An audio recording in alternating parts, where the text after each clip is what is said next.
Есть в горах две скалы, вросшие в землю друг против друга по сторонам узкой дороги.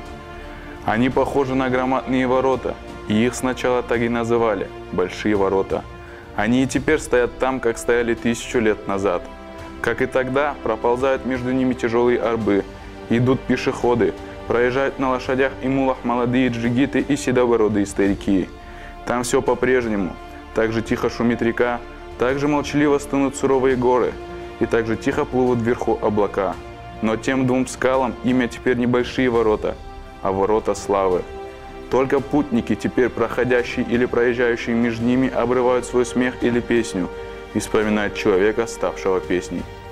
В грозный день у этих скал стеной стала горстка смельчаков.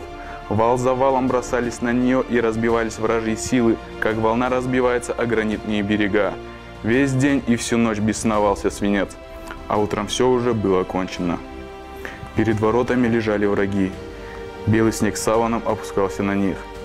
Между воротами под тем же снегом лежали защитники своей земли. Но один из них стоял и направлял автомат туда, откуда шли враги.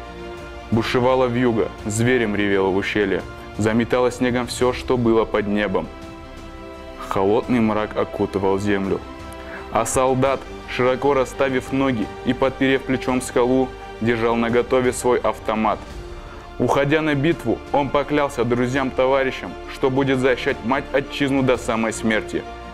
Выл ветер, кружили снежинки, трещали от холода могучие скалы.